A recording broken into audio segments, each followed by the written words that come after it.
France ने piano बजाना बंद कर दिया। मैंने आंखें खोल दी, काउच से उठकर खड़ा हुआ और खिड़की के पास चला आया। बाहर ठंडी धूप का उजाला था, फीका और मलिन, निस्पंद आलोक। उसके परे प्राग की ऊंची नीची छतें फैली थीं, पिछली रात की बर्फ में ढकी हुई। क्या बात है? फ्रांस ने पियानो से मुंह मोड़कर मेरी ओर देखा। मुझे जाना है। मैंने हैंगर से अपना ओवरकोट उठा लिया।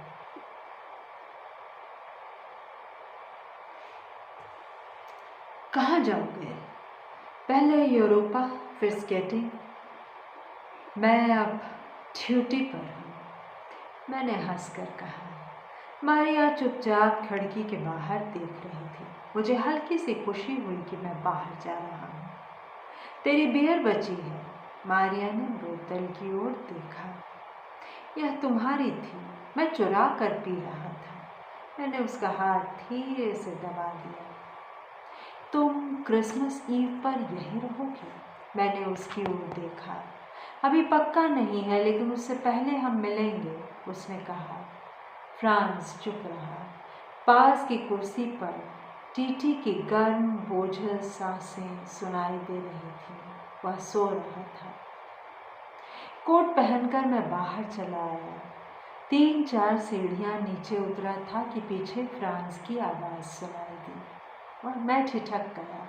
वह मेरे पास आकर रुक गया। बाहर की हवा में उसके सुर्ख घुंघराले बाल माथे पर उड़ रहे थे। मैं रात को इज़ेरा में रहूँगा, उसने धीरे से कहा। तुम आ सकोगे? मुझे मालूम नहीं मैं कब तक खाली हो सकूँगा, मैंने कहा। तुम अपने टूरिस्टों के साथ रात भर नहीं रहोगे, उसने हंसी में कहा, लेकिन उसके चेहरे पर हंसी का एक भी चिन्ह नहीं था। मैं कोशिश करूँगा, मैंने कहा। मैं 10 से 12 बजे तक वहीं रहूँगा। तुम किसी भी समय आ सकते हो, उसने कहा और फिर बिना मेरी ओर देखे मुस्कुरा चुपचाप अपने कमरे में चला गया। जब मैं होटल पहुंचा, दोपहर ढलने लगी थी। लाउंज खाली पड़ा था। वह अपने कमरे में होगी, मैंने सोचा। इस बार रिसेप्शन काउंटर पर किसी ने मुझे नहीं रोका और मैं सीधा सीढ़ियाँ चढ़ने लगा। दिन के समय भी सीढ़ियों पर अंधेरा था। जीने के हर घुमावदार मोड़ पर एक छोटा सा बल्ब चल रहा था।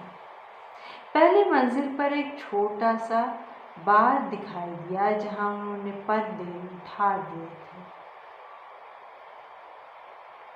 समूचे होटल में वही एकमात्र कोना था जहां दिन का सफेद आलोक चोरी छुपके भीतर सरक आया था।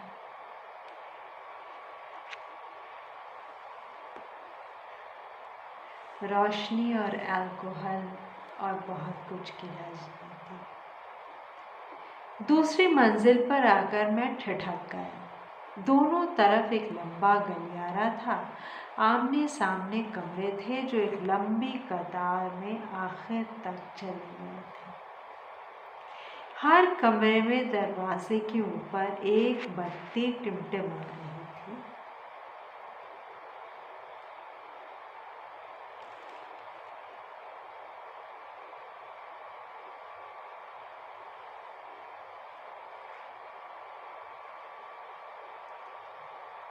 चारों ओर एक बासी सी गंध थी।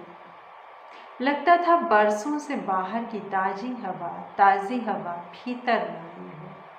कभी कभार नीचे की मंजिल से दरवाज़ा खोलने या बंद होने की आवाज़ सुनाई देती थी। रेडियो की एकाध कूटी हुई असाधारण या पंप के खोलने का दबा सा स्वर, वह सब खामोश हो जाता था। आपको कौन सा नंबर चाहिए? मैं तनिक चौंक गया।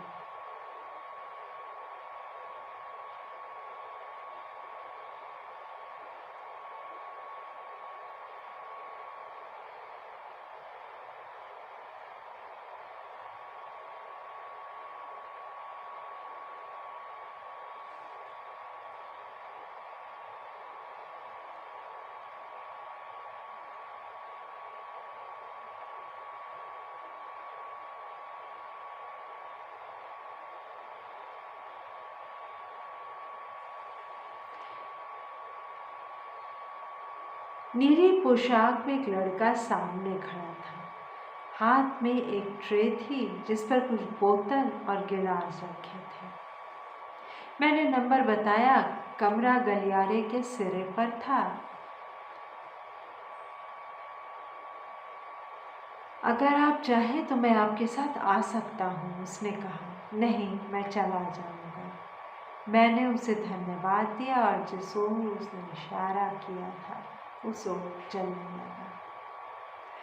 कमरा मिलने में कठिनाई नहीं हुई।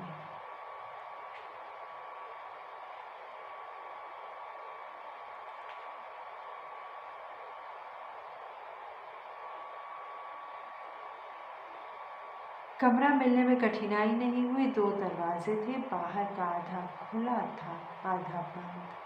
भीतर का पूरा बंद था, लेकिन की होल पर ताली लगी थी। वह शायद उसे भीतर ले जाना भूल गई थी। भीतर निपट शांति थी। मैंने दस्तक दी और प्रतीक्षा करने लगा। मुझे डर था वह सो न रही हो।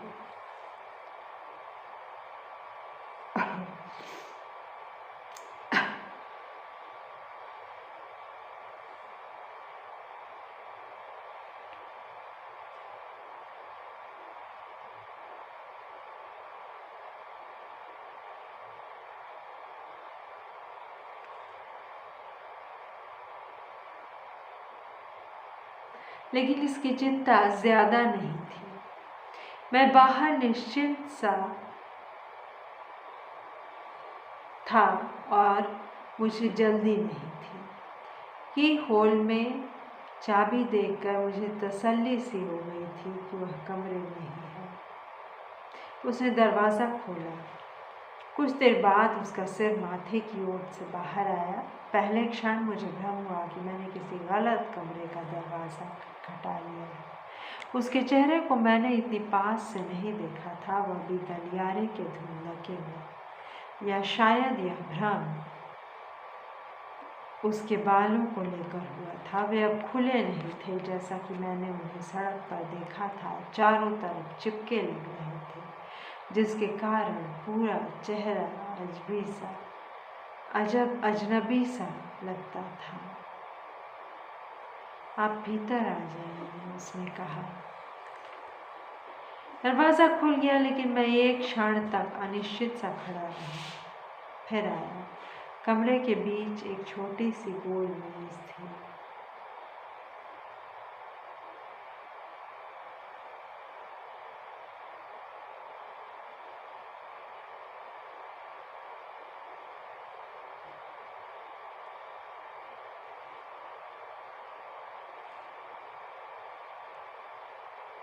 जिस पर कट ग्लास की एस्ट्रे रखी थी। एस्ट्रे के किनारे पर एक सिगरेट जल रही थी।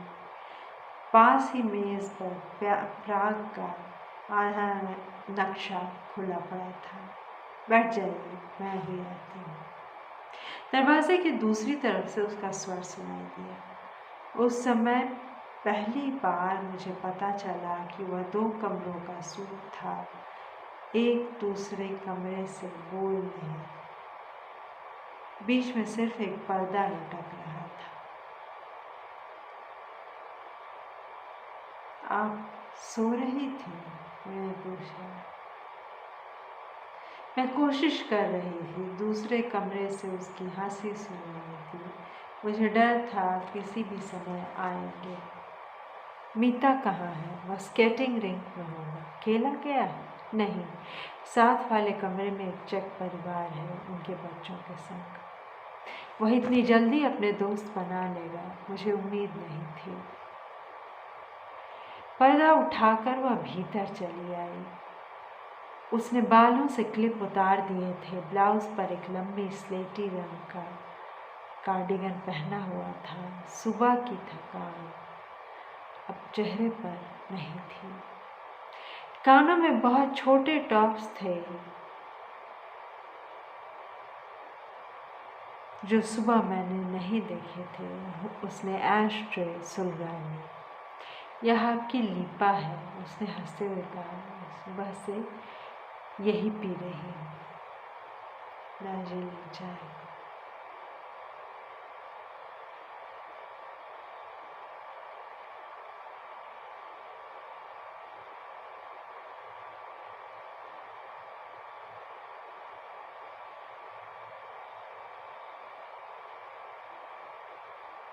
आप बहुत पीती हैं, डिब्बी लगभग खाली हो चुकी थी। नहीं, ज़्यादा नहीं, लेकिन अब भी खड़ी थी।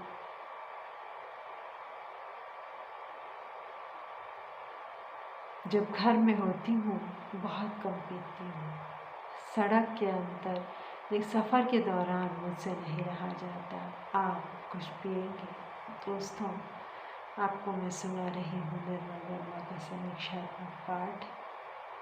धन्यवाद सुनने के लिए।